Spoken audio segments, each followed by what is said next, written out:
Mon papa ne bouge plus! Papa! Non, papa! Tu n'as pas pensé à nous, qu'est-ce qu'on va devenir?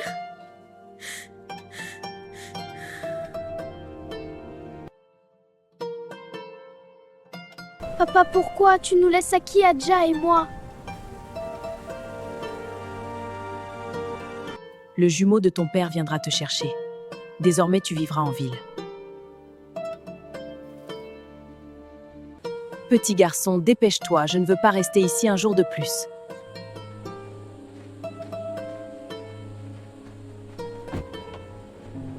Aliou quitta le village le cœur serré, laissant derrière lui l'odeur de la terre mouillée, les bras de sa mère et les rires de sa petite sœur. Il croyait que tout irait mieux. Il voulait être fort. On lui présenta Khalil, son cousin, un enfant gâté entouré de jouets et d'attention. Mais très vite, Aliou comprit qu'il n'était pas venu ici pour être un enfant. Il était venu pour servir. Chaque matin avant l'aube, il se levait pour balayer la cour, nettoyer la maison, porter l'eau, laver et repasser les habits de Khalil. C'était lui qui aidait à préparer les repas. C'était lui qui débarrassait. C'était lui qui courait quand on appelait. C'était lui qui restait debout quand les autres dormaient. Il était devenu le petit à tout faire de la maison.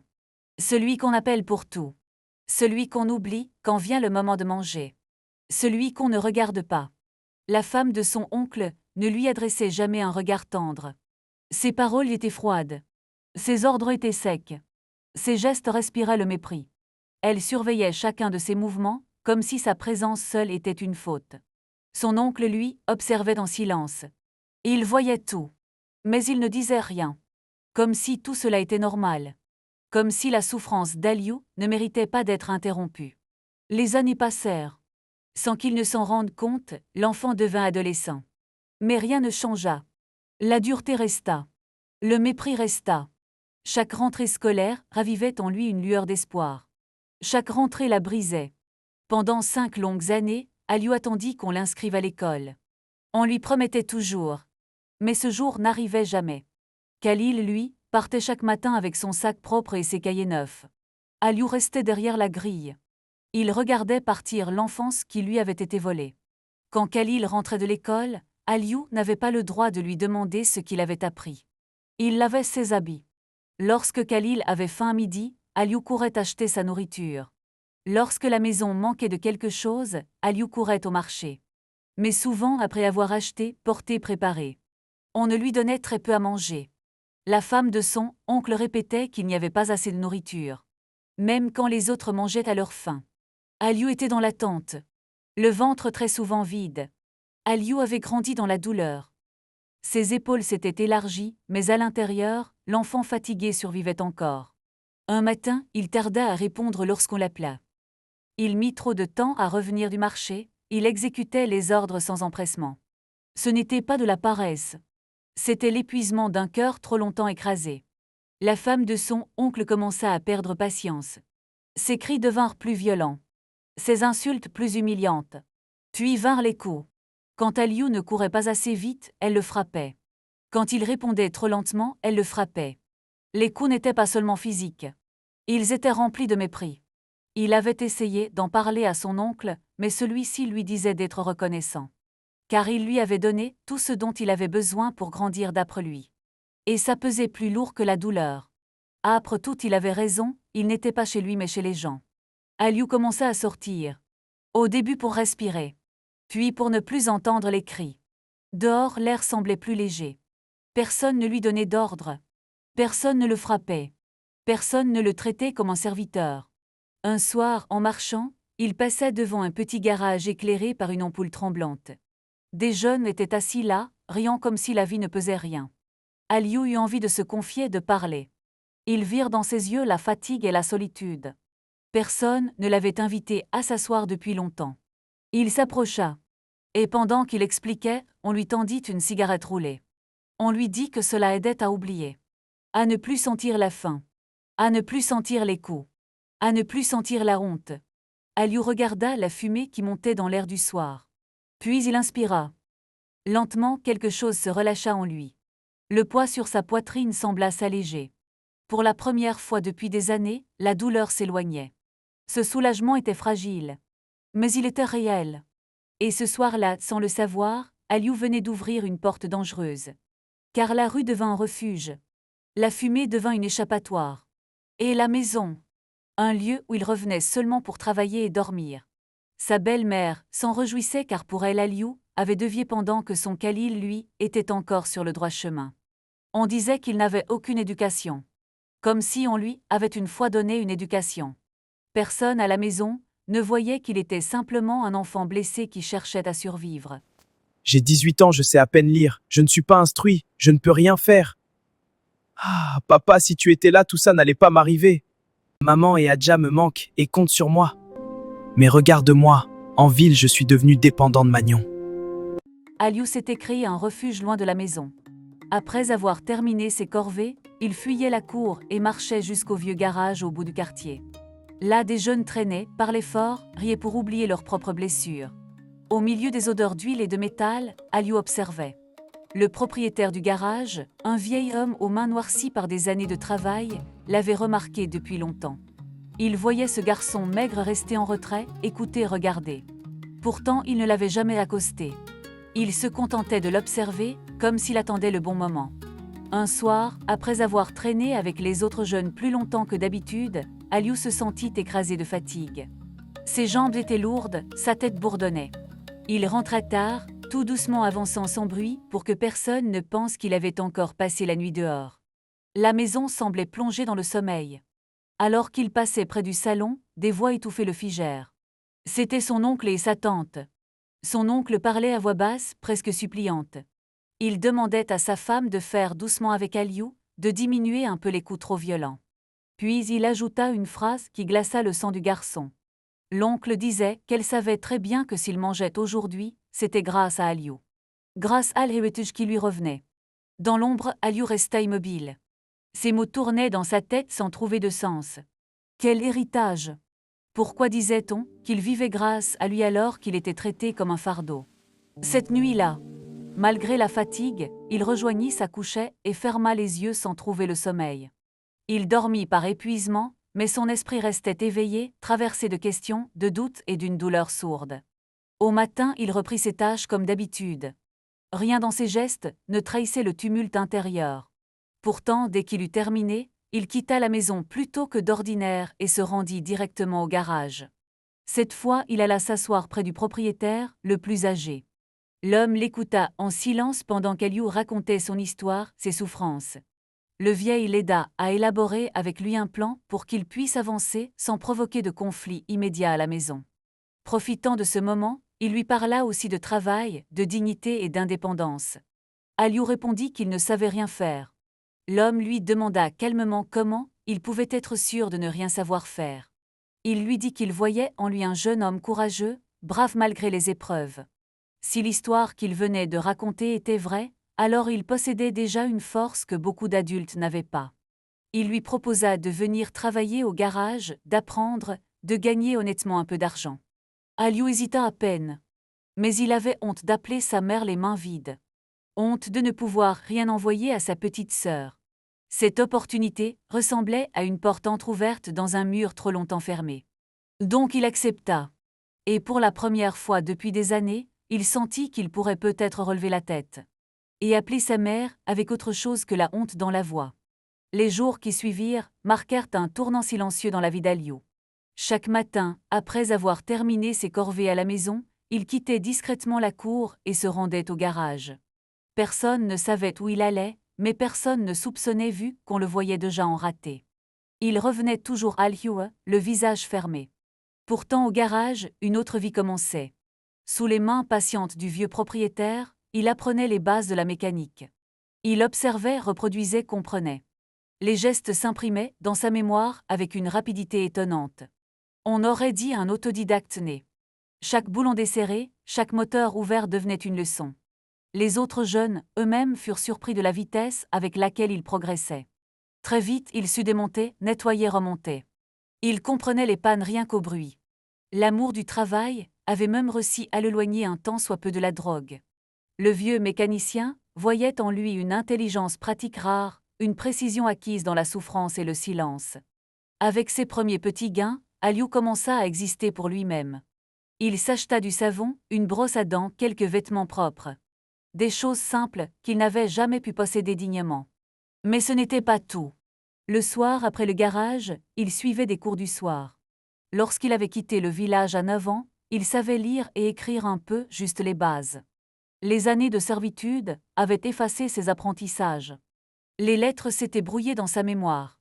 Assis sur un banc d'école poussiéreux, il recommença à tracer les mots, à déchiffrer les phrases.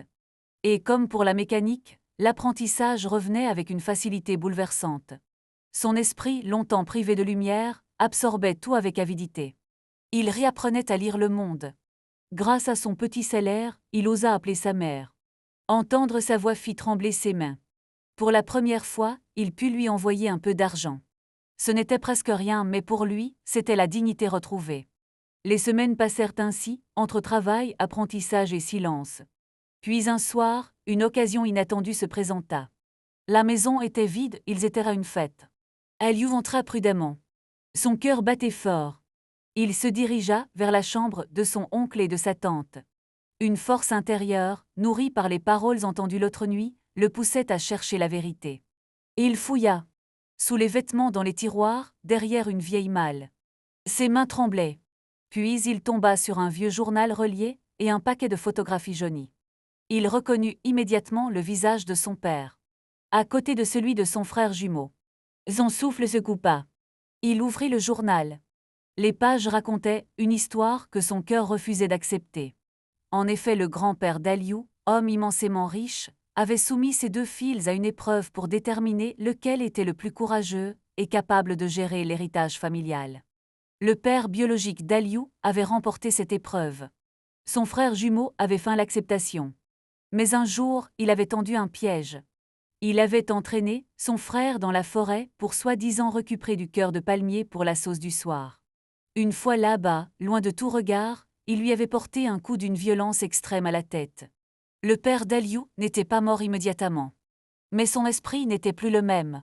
Désorienté, fragile, incapable de gérer ses biens. On confia alors l'héritage au frère jumeau, officiellement pour le gérer jusqu'au rétablissement du véritable héritier. Ce rétablissement ne vint jamais. À la mort du père d'Aliou, les biens devaient revenir à l'enfant. Aliou.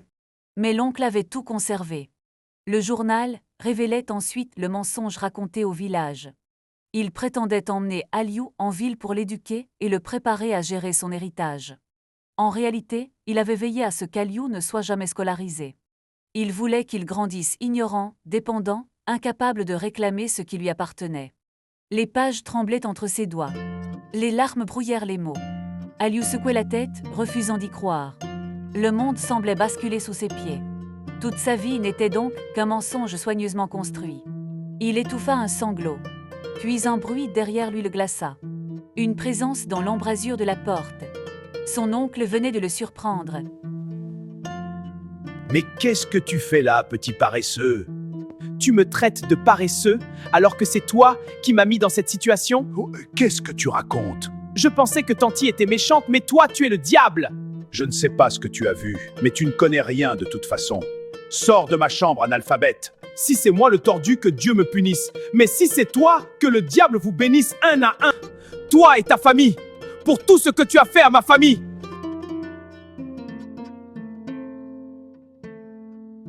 La découverte du journal brisa le silence qui entourait la maison. Lorsque l'oncle surprit Aliou avec les preuves entre les mains, une dispute violente éclata. L'homme nia tout, refusa d'assumer ses actes et déclara froidement qu'Aliou pouvait faire ce qu'il voulait. Selon lui, cela ne changerait rien. Il ajouta qu'il ne lui devait rien et qu'il ne craignait aucune conséquence. Ces paroles écrasèrent ce qu'il restait d'innocence dans le cœur du jeune homme. Aliou quitta la chambre, les mains tremblantes, le regard vidé. À partir de ce jour, quelque chose se brisa définitivement en lui. Il cessa d'obéir. Il ne faisait plus les tâches. Il ne baissait plus la tête. Il ne répondait plus aux ordres. La tension devint insupportable. Les cris remplacèrent le silence, il ne se laissait plus humilier. Jusqu'au jour où l'oncle et sa femme le chassèrent. Ils lui ordonnèrent de partir et d'aller où bon lui semblait. Ils lui dirent qu'ils n'avaient plus besoin de lui. Aliou franchit le portail avec pour seul bagage sa colère, sa douleur et une vérité trop lourde pour son âge. Ses pas le menèrent naturellement vers le garage. Le vieux propriétaire comprit tout en voyant son visage. Sans poser de questions, il l'accueillit. Ils quittèrent ensemble les lieux pour s'installer dans sa petite maison modeste, faite de tôles et de murs fissurés, mais remplie d'une chaleur humaine qu'Aliou n'avait jamais connue. Là, le vieil homme lui parla avec une douceur ferme. Aliou, mon garçon, mets ta colère dans le travail, car l'argent gagné durement vaut 10 fois mieux que l'argent volé. Tu as de la chance de t'intéresser à l'école. Moi, je ne savais pas que c'était important et je n'ai donc pas pu développer mon garage, mais toi, tu verras, tu feras de grandes choses. Un jour, tu comprendras. Mais la douleur d'Aliou était profonde. La dépression l'enveloppait comme une nuit sans fin. Et la drogue qu'il avait effleurée autrefois recommença à l'attirer. Elle promettait l'oubli. Elle offrait quelques heures sans souvenir. C'est à cette période sombre qu'il rencontra Émilienne. Elle travaillait comme nounou dans une maison voisine. Malgré sa jeunesse, elle portait déjà le poids des responsabilités. Elle allait à l'école tout en travaillant pour payer la scolarité de sa petite sœur. Aliou était émerveillé par son courage, il la voyait comme son modèle car elle arrivait à faire ce que lui n'avait pas fait jusqu'à Preuze. Chaque jour était une lutte silencieuse. Leurs chemins se croisèrent simplement, sans éclat. Puis ils commencèrent à marcher ensemble. Ils parlèrent peu au début. Mais leur silence se comprenait. Sans même s'en rendre compte, Émilienne devint son pilier. Sa présence calmait ses tempêtes intérieures. Elle l'encourageait quand il voulait abandonner. Elle lui rappelait qu'il valait plus que son passé. Pour la première fois, quelqu'un croyait en lui sans rien attendre en retour. Aliou sentit un besoin brûlant. Prévenir sa mère. Lui dire tout. Lui expliquer pourquoi elle avait tant souffert, pourquoi la pauvreté les avait poursuivis après la mort de son père. Mais lorsqu'il rencontra Émilienne, il lui confia ce désir. Elle l'écouta longuement, puis lui fit comprendre avec douceur que cette vérité risquait de briser le cœur de sa mère plus qu'elle ne le soulagerait. Cette femme avait déjà porté seule le poids du deuil, de la misère et de l'éducation. Apprendre que son mari avait été trahi et détruit par son propre frère pourrait la plonger dans une douleur inutile. Émilienne lui proposa un autre combat. Se battre pour offrir à sa mère un cadre digne, une sécurité, une paix qu'elle n'avait jamais connue. Pour la première fois, quelqu'un croyait en lui sans rien attendre en retour. Avec elle, Aliou redoubla d'efforts. Il travailla plus dur. Il apprit davantage. Il s'imposa une discipline nouvelle. Petit à petit, il gravit les échelons de la mécanique. Les années de souffrance devinrent une force. Et un jour, il réalisa qu'il n'avait plus pensé à la maison d'où on l'avait chassé. Pendant ce temps ailleurs, la chute commençait. Son oncle, qui n'avait plus remis les pieds au village depuis le temps et qui attenait toujours des comptes, fut trompé par les ouvriers au village. Profitant de son absence constante, il détournait les récoltes et les revenus. L'argent s'évaporait sans qu'il comprenne pourquoi. Au lieu de redresser la situation, il vendit des parcelles. Puis d'autres, jusqu'à dilapider l'héritage qu'il avait volé. La pauvreté s'installa. La maladie le frappa. Sa femme, incapable de supporter la misère, devint dure et méprisante envers lui. Les disputes remplissaient désormais la maison. Leur fils, élevé dans le confort et l'arrogance, se retrouva démuni. Il n'avait appris ni métier ni discipline. Ses diplômes obtenus sans effort ne lui ouvrirent aucune porte. Sans relation ni compétences réelles, il resta sans emploi, prisonnier de la paresse qu'on avait nourrie dans lui. Pendant que leur monde s'effondrait, celui d'Aliou se reconstruisait. Grâce à son travail acharné, il ouvrit finalement son propre garage. Ce fut une victoire silencieuse mais immense. Un seul combat restait. Son addiction. Mais Émilienne était à ses côtés. Il lui demanda sa main. Elle accepta.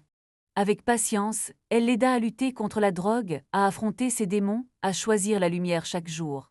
Quand Aliou eut enfin économisé un peu d'argent grâce à son travail au garage, une seule idée occupa son esprit. Retourner au village. Il voulait revoir sa mère et sa petite sœur, réparer l'absence, combler les années de silence et de honte. Le voyage fut long, chargé d'angoisse et d'espoir mêlés. Lorsqu'il arriva, le choc le traversa comme une lame. Sa mère n'était plus la femme solide qu'il avait laissée. Le poids des années et des travaux pénibles avait courbé son dos, creusé ses joues et voilé son regard. Ses mains, autrefois douces, étaient devenues rugueuses, marquées par la terre et la fatigue. Puis il vit Adja. Sa petite sœur, qu'il gardait dans sa mémoire comme une enfant rieuse, se tenait devant lui, le regard fuyant. La misère l'avait poussée là où elle n'aurait jamais dû aller. Pour survivre, elle s'était donnée à un vieil homme du village qui possédait de l'argent. Elle portait maintenant son enfant. Aliou s'effondra en silence. Il comprit tout. La faim, l'abandon, la solitude, les regards du village, les choix imposés par la pauvreté. Les larmes qu'il avait retenues pendant des années coulèrent sans retenue.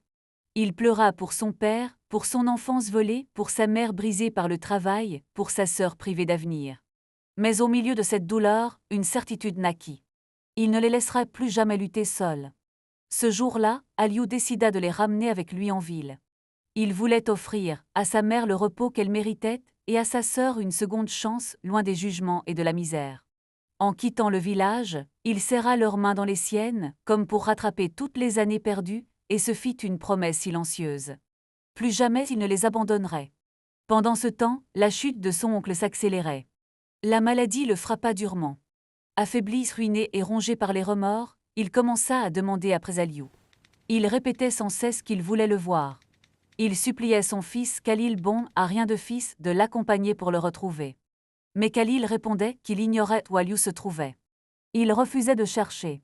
L'orgueil et la honte l'empêchaient d'affronter la réalité. Finalement, grâce aux vieux mécaniques du quartier, on put obtenir le numéro d'Aliou. Le jour où il appela, sa voix était méconnaissable. Il implora son pardon. Il reconnut ses fautes. Il avoua avoir fermé les yeux sur les maltraitances. Il confessa avoir voulu une vie meilleure sans mesurer le mal qu'il causait. Il dit qu'il avait tout perdu, qu'il était malade, seul, et qu'il regrettait chaque décision. Il lui rappela qu'il était le jumeau de son père. Et demanda qu'on le traite comme un père. Pour Aliou, l'appel fut une tempête intérieure. Son enfance humiliée, l'écho, la faim, les nuits de solitude. Tout revint. Pardonner semblait impossible. Émilienne, une fois encore, lui parla avec sagesse. Elle lui conseilla de faire ce qui était humainement possible, sans sacrifier sa propre famille ni son équilibre. Elle lui rappela que la compassion n'efface pas le passé, mais qu'elle libère le cœur. Aliou envoya de l'aide, dans la mesure de ses moyens. Mais malgré cela, son oncle mourut peu de temps après. Avec sa mort s'éteignit une génération rongée par la jalousie et le mensonge. Quelques semaines plus tard, Khalil apparut chez Aliou, demande un toit où dormir car après la mort de son père, sa mère était allée vivre avec sa sœur et il n'y avait pas de place pour lui là-bas. Mais il entra, avec la même attitude d'un enfant gâté devenu adulte sans jamais grandir. Il parlait comme si Aliou lui devait quelque chose. Il attendait d'être entretenu, nourri, logé comme autrefois. Aliou le regarda longuement avant de lui répondre calmement qu'il était désormais un homme et qu'il devait construire sa propre vie. Khalil s'emporta. Il rappela qu'Aliou avait dormi sous leur toit, mangé leur nourriture et vécu chez eux. Il cria au manque de respect. Dans sa colère, il appela sa mère pour se plaindre. Mais la réponse qu'il reçut le frappa plus fort que n'importe quelle gifle. Sa mère, épuisée par la pauvreté et les regrets, lui reprocha son échec. Elle lui rappela tout ce qu'ils avaient investi pour son éducation et l'homme qu'il aurait dû devenir. Elle lui dit qu'Aliou, qu'il méprisait autrefois, avait réussi par son courage et son travail. Le silence qui suivit détruisit le peu d'orgueil qui lui restait. Dehors, la pluie commençait à tomber. Aliou resta debout devant son garage, observant les gouttes frapper le sol poussiéreux. Autour de lui, les moteurs ronronnaient, les outils tintaient, la vie continuait. Émilienne gérait la comptabilité, les comptes s'ouverts devant elle. Des apprentis riaient au fond de l'atelier. Ce lieu était né de leur souffrance. Mais il était devenu un refuge pour d'autres jeunes perdus comme lui autrefois. Au loin, Khalil marchait seul sous la pluie, sans direction. Aliou comprit alors une vérité profonde. La richesse volée disparaît, l'éducation imposée ne construit pas un homme, mais la souffrance transformée en courage peut bâtir un avenir. Il leva les yeux vers le ciel assombri, inspira profondément. Et pour la première fois de sa vie, il se sentit en paix.